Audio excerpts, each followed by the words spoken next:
Assalamualaikum warahmatullahi wabarakatuh. Hai, aku Anzani dan ini dia videoku. Di video kali ini aku akan share lagi latihan soal dan juga pembahasan untuk subtes tes bakat skolastik LPDP kemampuan verbal. Untuk teman-teman yang baru nonton, jangan lupa untuk like, comment, share, dan tentunya subscribe. Dan ini dia di video kali ini.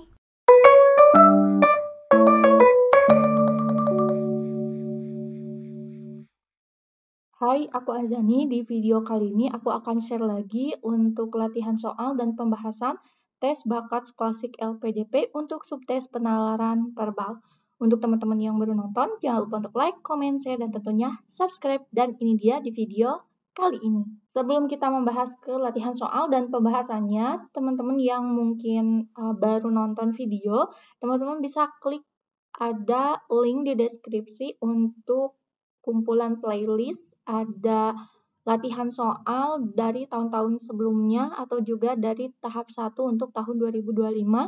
Itu udah lengkap banget ya, ada di playlist dan linknya ada di deskripsi. Oke, langsung saja. Untuk subbab dari penalaran verbal terdiri dari 3, ada analogi, penalaran logis, dan juga penalaran analitis. Untuk masing-masing soalnya biasanya disesuaikan ya teman-teman, jadi beda-beda, ada yang dapat 6, 8, jadi teman-teman saran aku perbanyak saja referensi untuk latihan soalnya. Langsung saja soal nomor 1 untuk sub materi analogi. Di sini ada kata drama dan juga prolog. Nah, untuk menjawab soal nomor 1, mungkin yang paling familiar ya, teman-teman, ada kata drama nih. Nah, di sini ada kata drama dan apa hubungannya dengan kata prolog? Nah, kita tahu bahwa prolog itu adalah bagian pembuka. Berarti hubungannya prolog ini adalah bagian pembuka dari suatu drama. Nah, sedangkan di pilihan ini, teman-teman bisa lihat ya, yang prolog ini kan kalau misalkan kita tulis ya, ini adalah A, yang ini adalah B. Ini bagian pertama dan ini bagian kedua gitu. Nah, berarti kita fokus ke si B-nya. Nih, yang ini ya, kita fokusnya nih. Sekarang yang maknanya sama sebagai kata pembuka atau prolog. Kita lihat nih, yang A ada mukodimah. Mukodimah itu kan sama saja dengan pembukaan ya. Ini kita simpan. Lalu ada abstrak. Abstrak memang ada di awal tetapi bukan spesifik pembukaan. Sehingga jawabannya bukan abstrak. Lalu ada referensi, apalagi referensi ya, itu nggak disimpan di awal, berarti salah. Lalu epilog, epilog juga bukan. Sehingga sisa satu, yaitu yang A, jawabannya. Kita lihat, kita cek apakah benar mukadimah itu adalah salah satu bagian pembuka dari suatu dokumen. Betul ya? Sehingga jawaban yang benar adalah yang A. Untuk teman-teman yang mau screenshot latihan soal dan jawaban nomor 1, dipersilahkan. Lanjut untuk soal nomor 2. Di sini masih analogi kata dari 2 kata yang berbeda ya. Di sini ada kata paksaan, ada bebas, dan keramaian. Jadi kita butuh mencari 1 kata lagi ya. Kalau sebelumnya kita cari 2 kata, di sini kita cari 1 kata. Nah, di sini teman-teman, yang paling menonjol ya kata-katanya adalah si paksaan ini. Paksaan ini kan berlawanan ya dengan kata selanjutnya yaitu bebas. Oh, berarti paksaan dan bebas ini dia saling kontradiktif atau berlawanan. Nah, sehingga kita lihat untuk kalimat atau sehingga kita lihat nih untuk kata selanjutnya ada kata keramaian. Berarti kita harus nyari juga lawan kata dari si keramaian ini. Sehingga kata keramaian ini berlawanan dengan kata yang mana? Apakah A jenuh, B tenang, C sesak, D sepi. Oke, di sini kita langsung tandain 2 ya. Nih, yang berlawanan yaitu tenang dan juga sepi. Nah, sekarang dari B dan D, jawaban yang benar yang mana? Ya, jawaban yang benar adalah yang D. Yang lebih tepat, lawan kata dari keramaian adalah sepi. Tenang ini mungkin bisa terkecoh ya. Tenang ini kan bukan berarti dia itu sepi gitu. Maksudnya tuh gini, tenang itu kan belum tentu memang tidak ada orang gitu. Ada orang hanya mungkin ya tenang aja suasananya. Tapi kalau sepi benar-benar lawan kata dari keramaian, banyak orang gitu. Nah kalau sepi itu kan nggak ada orang gitu. Jadi untuk soal nomor 2 jawabannya adalah yang D ya. Lawan kata dari keramaiannya yaitu sepi. Karena di kata sebelumnya kita mencari hubungan antara paksaan dengan bebas, juga keramaian dengan sepi. Oke, kalau gitu untuk soal nomor 2, teman-teman boleh screenshot ya untuk latihan soal dan jawabannya. Lanjut untuk soal nomor 3. Untuk soal nomor 3, di sini kita cari lagi 2 kata setelahnya. Nah, kita lihat untuk hubungan kata sebelumnya nih. Ada kata beranak dan juga mamalia. Nah, hubungannya, teman-teman udah pasti ngeh ya. Beranak ini merupakan salah satu ciri nih. Berarti beranak itu adalah salah satu ciri. Nah, gitu. Beranak adalah salah satu ciri dari si mamalia ini gitu. Nah, sehingga kita cek nih. Yang A, apakah salah satu bertaring itu merupakan ciri dari karnivora? Ini kurang tepat ya, teman-teman. Yang B, apakah salah satu ciri dari si unggas ini bertelur? Betul ya. Apakah salah satu ciri dari insekta itu serangga, adalah berkelompok? Ini kurang spesifik ya, karena yang bukan insekta juga ada yang berkelompok. Gitu. Apakah salah satu ciri reptilia itu berjemur? Ini juga tidak spesifik. Apakah herbivora salah satunya adalah berkaki 4? Ya, nggak cuma herbivora ya. Nah, sehingga yang lebih tepat untuk nomor 3 adalah yang B ya. Salah satu ciri unggas adalah bertelur. Oke, untuk teman-teman yang mau screenshot, latihan soal dan jawaban nomor 3, dipersilahkan.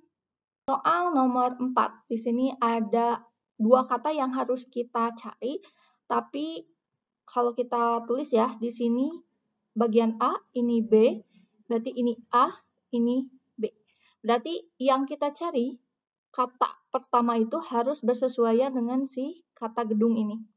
Lalu untuk yang tulang ini harus bersesuaian ya, nih dengan yang kita cari kata yang keduanya. Kita lihat ya. Yang A ini hubungannya dengan gedung apa sih? Lalu di sini ada tulang. Nah, kita coba hubungkan yang A. Belulang hubungannya dengan tulang. Berarti kan tulang belulang. Artinya dia sambungan kata gitu ya, tulang belulang. Sedangkan kalau misalkan di sini ber-AC, gedung, itu nggak ada hubungannya ya. Jadi yang ini nih, nggak pas. Next untuk yang pilihan B. Ada tinggal dan bertingkat. Tinggal, tulang, gimana nih? Gedung bertingkat. Kalau gedung itu kan dia sebutannya bertingkat itu ke atas ya gitu. Nah, kalau tulang, tinggal ini yang enggak nyambung ya. Lalu yang C nih, tulang tua, gedung kotak. Ini apalagi ya, jauh banget nih.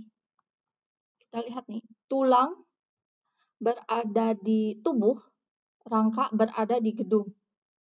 Oke, kita coba satukan gitu ya. Nih, tulang itu dia bagian dari tubuh. Tulang itu kan untuk mengokohkan tubuh gitu. Nih. Jadi kalau misalkan kita pakai kata penghubungnya adalah mengokohkan. Selain mengokohkan, bisa juga kata lainnya adalah penyangga ya, atau disangga. Nih. Jadi, tubuh disangga oleh tulang, atau tulang mengokohkan tubuh. Sekarang gedung disangga oleh rangka. Rangka mengokohkan gedung. Ini sesuai ya. Jadi jawaban untuk nomor 4 adalah yang D. Untuk teman-teman yang mau screenshot, latihan soal dan jawaban nomor 4 dipersilahkan. Soal nomor 5, ada 3 kata ya. Di sini ada murid, buku, perpustakaan. Ini mudah sekali ya teman-teman. Hubungannya adalah murid membaca buku di perpustakaan. Kita lihat yang A, pembeli makanan. Nah, ini udah salah ya. Karena ini nah kita lihat yang A, Ini pembeli orang ya, sama kayak murid. Buku ini dia benda, terus di sini juga makanan. Di sini tempat ya, jadi di sini orang ya, orang, ini alat atau benda gitu ya. Dan di sini adalah tempatnya gitu. Nah, teman-teman bisa lihat nih, ini sesuai sih kalau untuk penempatan katanya. Ini pembeli adalah orang, makanan adalah alat atau bendanya, lalu tempatnya di gudang. Hanya membeli makanan di gudang ini tidak sesuai, sehingga bukan A jawabannya. Lalu kita lihat nih yang B, orang tua, anak, ibu. Ini semuanya adalah orang. Sedangkan di sini porsinya harus orang, alat atau benda, lalu tempat. Jadi ini juga tidak sesuai. Yang C, ada anak sebagai orangnya, kelereng sebagai bendanya, lalu rumah. Hanya yang tidak tepat adalah anak bermain kelereng di rumah. Kelereng itu identiknya dimainkan di tempat bermain atau lapangan. Jadi ini juga kurang tepat. Sehingga jawabannya sisa yang D. Kita cek nih. Nasabah adalah orangnya, lalu uang adalah benda atau alatnya, lalu bank adalah tempatnya. Betul ya, nasabah menyimpan uang di bank atau mengambil uang di bank. Jadi kegiatannya dia mengambil uang gitu ya di bank. Ini juga bisa baca buku atau ngambil buku juga bisa ya. Nah, sehingga jawaban nomor 5 adalah yang D. Untuk teman-teman yang mau screenshot latihan soal dan jawaban nomor 5, dipersilahkan. Oh ya, sebelum kita lanjut ke soal berikutnya untuk penalaran logis, aku mau ingatkan dulu buat teman-teman, mungkin di video sebelumnya aku udah share ya, buat teman-teman yang mau belajar FreePath untuk persiapan tes bakat skolastik LPDP ya, khususnya yang tes kuantitatif juga. Mohon maaf, jadi mungkin beberapa bulan lalu, tepatnya di tahap sebelumnya ya, atau mungkin tahap-tahap sebelumnya, biasanya aku juga sharing juga, menyediakan waktu untuk bimbingan teman-teman yang mau persiapan, tapi beberapa bulan ini per bulan Mei 2025 kebetulan aku tuh habis lahiran gitu ya teman-teman, jadi mohon maaf banyak DM yang masuk yang mau belajar dan tidak sempat ya, kebetulan tidak sempat dan tidak bisa menyempatkan waktunya tuh susah banget ya teman-teman. Ini pun aku buat video ini tuh lama banget karena memang menyempatkan di sela-sela aku benar-benar ngasuh anak newborn gitu. Jadi mohon maaf ya teman-teman. Nah, sebagai gantinya, karena banyak banget ya yang minta referensi-referensi, jadi aku tuh udah nyediain e-book berisi latihan soal dan juga pembahasannya yang aku rangkum dari beberapa soal-soal yang sudah keluar entah di 2024 atau 2025 tahap 1 kemarin. Jadi kalau misalnya teman-teman berminat, teman-teman bisa klik linknya ada di deskripsi. Ya, teman-teman. Jadi buat teman-teman yang berminat aja ya untuk referensi belajar, boleh banget seharga cilok loh. Jadi buat teman-teman yang misalkan mau beli, boleh dicek di deskripsi. Atau misalkan teman-teman yang bingung nih pembelian lewat link, teman-teman bisa DM langsung Instagram aku, bisa langsung via WA juga kalau misalkan memang terkendala atau bingung nih cara beli si e-booknya ya. Oke, kita lanjut ya ke soal berikutnya. Soal nomor 6, di sini adalah soal tentang penalaran logis. Nah, kalau untuk penalaran logis, mungkin teman-teman sudah belajar ya tentang materi silogisme, terus kontraposisi, dan lain sebagainya. Sehingga di sini aku langsung aja ke latihan soalnya. Atau mungkin teman-teman yang masih bingung materinya, teman-teman bisa cek ya video-video sebelumnya, ada di playlist untuk pembahasan materinya. Oke, di sini kita langsung kasih tanda ya di kata-kata semua. Semua, terus di sini ada kata-kata dengan insan, lalu ada juga dengan paru-paru. Apa hubungannya kita lihat? Semua jenis ikan bernapas dengan insang. Jadi, otomatis kalau misalkan dia ikan, napasnya itu dengan insang.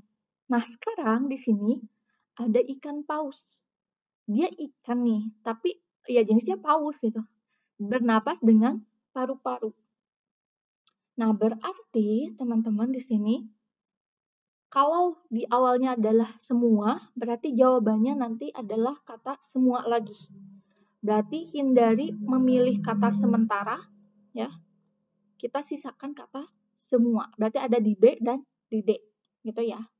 Jadi kalau di sininya sementara atau sebagian, nanti jawabannya tuh sebagian lagi. Tapi kalau misalnya di sini semua, pasti di sininya pasti jawabannya semua juga, gitu ya.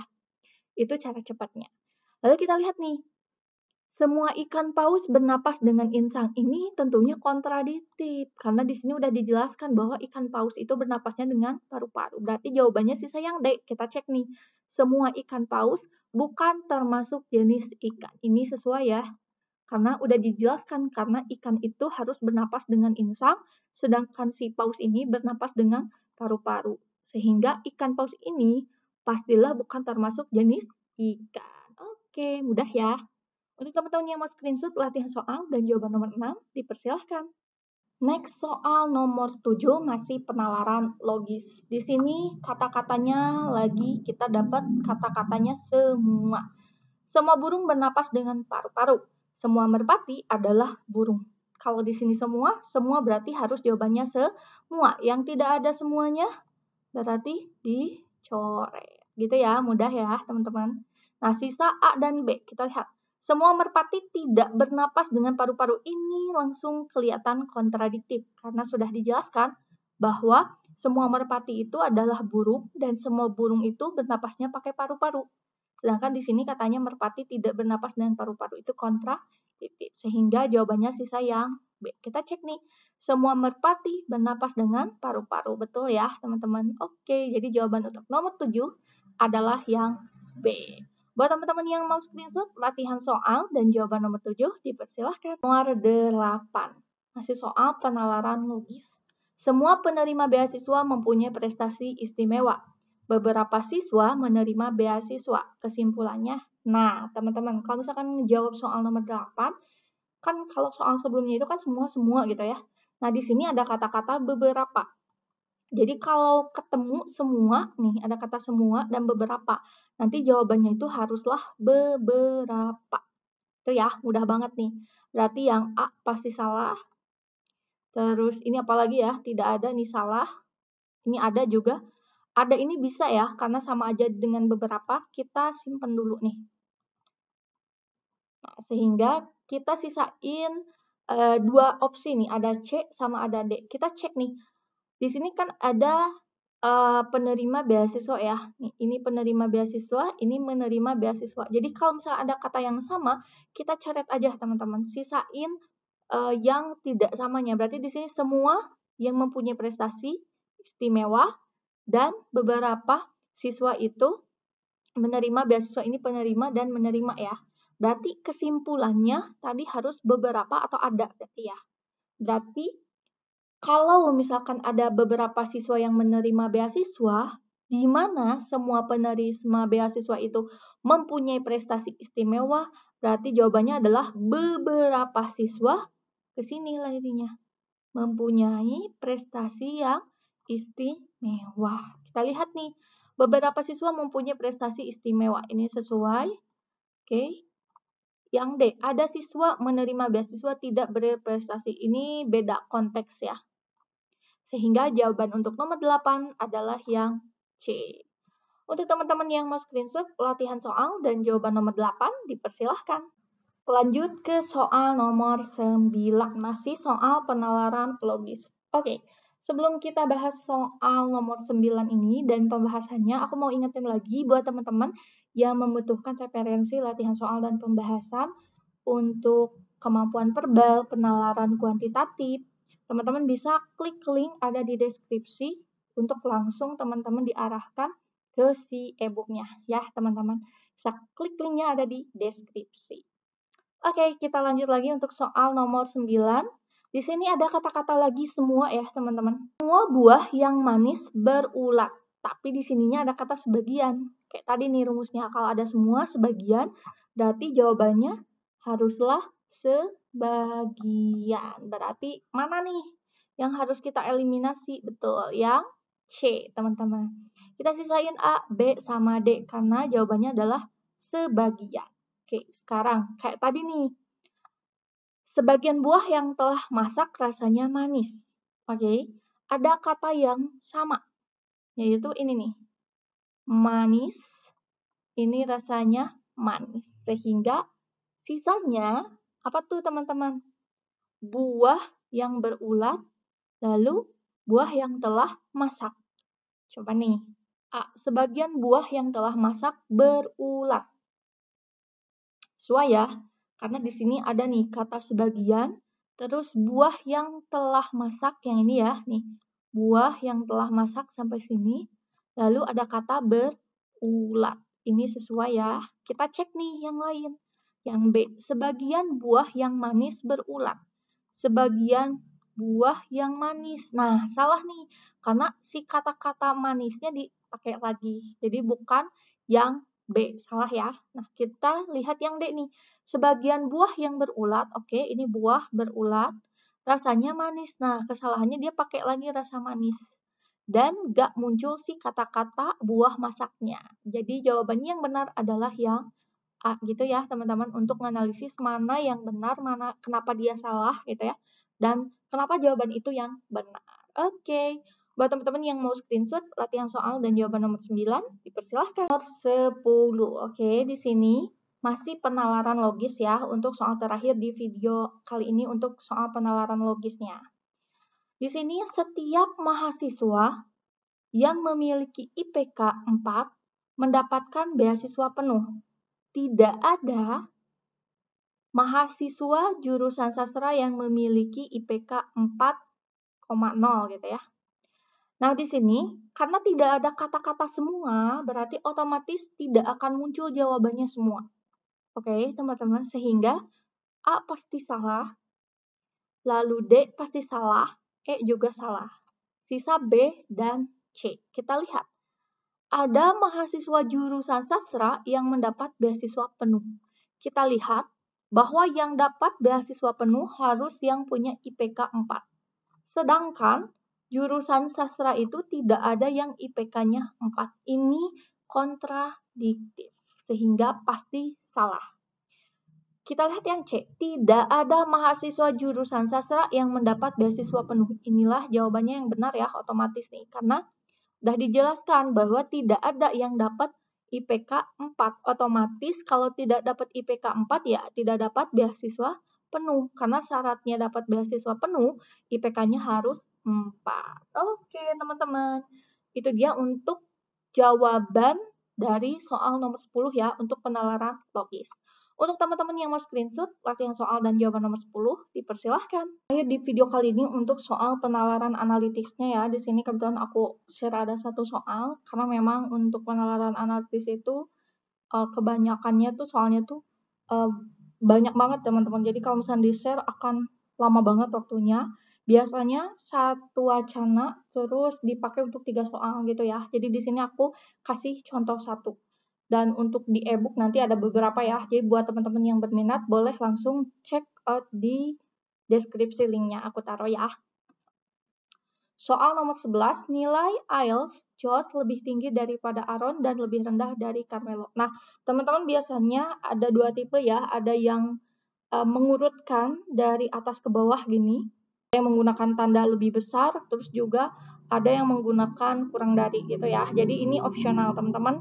Enaknya, nyamannya pakai tanda apa. Nah, kebetulan untuk saya sendiri gitu ya, lebih enaknya itu ya disesuaikan dengan konteks soal.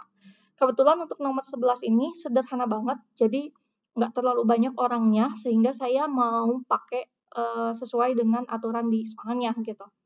Tinggi, terus rendah, berarti saya mau urutkan dari atas ke bawah gitu ya. Nah, di sini Josh saya akan inisialkan dengan J, lalu di sini Aaron A, terus Carmelo C, Robin R, dan Derek D. Gitu ya. Lalu ada juga, oh ya, Robin ya. Masih Robin nih. Oke, di sini Josh lebih tinggi dari Aaron. Berarti kita taruh Josh, lalu ada Aaron gitu ya. Aaron. Terus, tapi Josh ini lebih rendah katanya dari Carmelo. Berarti Carmelo ada di atasnya gitu ya. Lalu, nilai IELTS Robin lebih rendah dari Josh. Nah, berarti si Robin itu ada di bawah si Josh gitu. Kayak gitu. Nah, tetapi lebih tinggi dari Aaron. Berarti dia masuk nih ke sini. Gitu ya. dia lebih tinggi dari si Aaron. Berarti dia ada di atas Aaron gitu ya, si Robin ini. Terus, IELTS-nya si Derek lebih tinggi dari si Aaron dan Robin. Nah, kalau Aaron sama Robin berarti di atasnya Robin itu ada si Derek gitu ya. Tapi Derek ini kan kita nggak tahu, bisa aja dia sama si Josh atau juga si Carmelo, kita nggak tahu gitu. Tapi yang jelas si Derek ini dia lebih tinggi dari si Aaron sama si Robin. Nah, pertanyaannya adalah 3 orang yang berprestasi terbaik, artinya yang paling tinggi, otomatis yang ini ya, nih.